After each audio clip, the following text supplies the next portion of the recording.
रामकृष्ण हरी मंडळी, आपल्या भक्ती चॅनलमध्ये तुम्हा सगळ्यांचं खूप खूप स्वागत।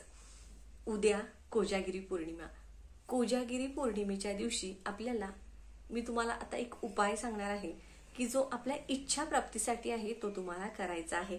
बघा, तुमची कितीही कठीणातली कठीण इच्छा असेल तर तुम्ही आवर्जून करून तरी बघा। उपाय म्हणून नाही, पण सेवा म्हणून तुम्ही हा उपाय नक्की करून बघा। तर तुम्हाला काय करायचं आहे, छानपैकी सकाळी तुमचं आवरल्यानंतर म्हणजे अंघोळ वगैरे झाल्यानंतर, देवांची पूजा वगैरे झाल्यानंतर तुम्हाला हा उपाय करायचा आहे। आधी तुम्ही एक दिवा तयार करून घ्यायचा आहे। दिवा म्हणजे कसा की तुम्हाला 2 वातींची एक वात कापसाची तयार करायची आहे।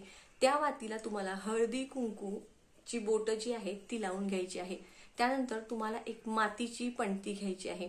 मातीच्या पंतीमध्ये तुम्हाला शुद्ध गाईचं तूपच घालायचं आहे। बघा, आमच्याकडे तूप नाही, आमची परिस्थिती नाही, पण मला तरी असं वाटतं की एक पंतीमध्ये बसेल 2-3 चमचे तरी तूप प्रत्येकाकडे असतं। आता खूपच परिस्थिती वाईट आहे आणि तूप नाहीच आहे तर मग तुम्ही तेल घेऊ शकता, पण माता लक्ष्मीला प्रसन्न करायचं असेल तर तुपाचा दिवाच असावा। शुद्ध गाईचं तूप तुम्हाला एका मातीच्या पंतीमध्ये घ्यायचं आहे। त्यामध्ये तुम्हाला 2 वातीची एक वात लाल पिवळी करून टाकायची आहे। बरोबर, झाला असा दिवा।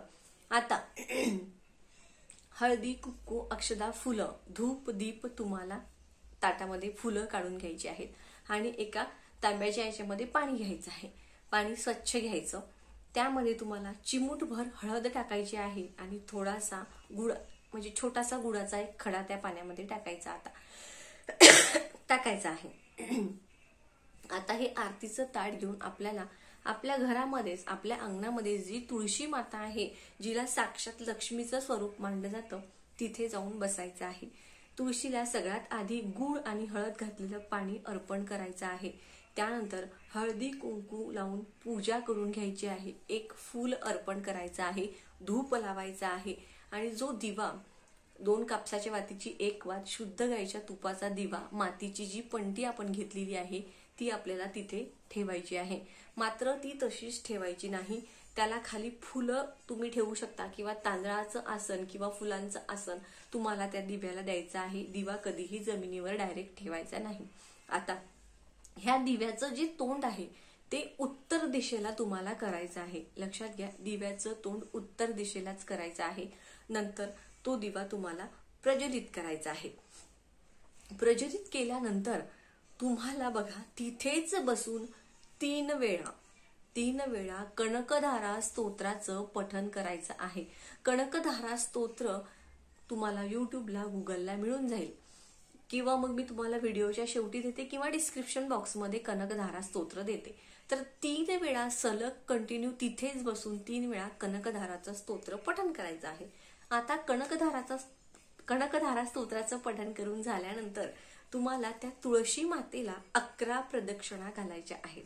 11 प्रदक्षिणा घालत असताना ओम नमो भगवते वासुदेवाय नमः या मंत्राचा कंटिन्यू तुम्हाला जप करायचा आहे। आता ही संपूर्ण सेवा झाल्यानंतर तुमचा जो उजवा हात आहे तो तुळशी मातेला लावायचा आहे आणि डावा हात आपल्या छातीवरती ठेवायचा आहे आणि तुमची जी काही इच्छा असेल ती मनाभावापासनं तुळशी मातेला सांगायची आहे आणि प्रार्थना करायची आहे की माझी ही इच्छा लवकरात लवकर पूर्ण होणार आहे आणि तू माझी ही इच्छा, माझी ही विनंती ऐकणार आहेस आणि माझी ही इच्छा तू पूर्ण करणार आहेस। अशीच पॉझिटिव्हली भावना आपल्यामध्ये आपल्याला ठेवायची आहे। लक्षात घ्या, उजवा हात तुळशीला लावायचा, डावा हात छातीवर ठेवायचा। फक्त उपाय करायचा, हात लावायचा, इच्छा मागायची असं करायचं नाही।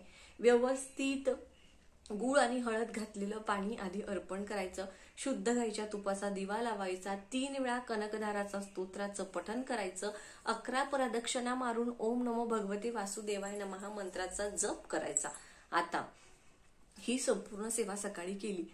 आता संध्याकाळी बघा, तुम्हाला जर शक्य असेल ना, तुमची परिस्थिती असेल ना, तर मी तुम्हाला आवर्जून सांगेन की तुम्ही रात्री संध्याकाळी आपण जेव्हा दररोज तुळशीजवळ दिवा लावतो बघा, तर तुम्ही तुपाचा दिवा लावा आणि तो दिवा रात्रभर म्हणजे 12 वाजेपर्यंत तेवत राहील। अशा पद्धतीने तुमची परिस्थिती असेल ना तर खरंच तुम्ही तुपाचा दिवा लावून बघा, तुम्हाला खूप चांगला अनुभव येईल. त्याचबरोबर बघा, कोजागिरी पौर्णिमा म्हणजे उद्या. आता हा उपाय तर आपण करणारच आहोत, मात्र देवांची पूजा तुम्ही करसाल तेव्हा त्यानंतर आपल्या उंबऱ्याला हळदीचं लेपन करायला विसरायचं नाही.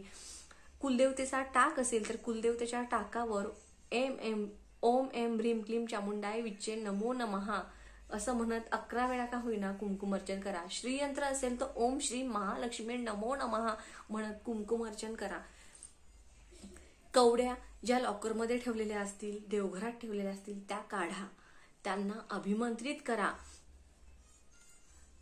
अभिमंत्रित करताना विष्णू गायत्री मंत्र, लक्ष्मी गायत्री मंत्र, कुबेर मंत्र 16 का होईना असं म्हणून त्या अभिमंत्रित करा.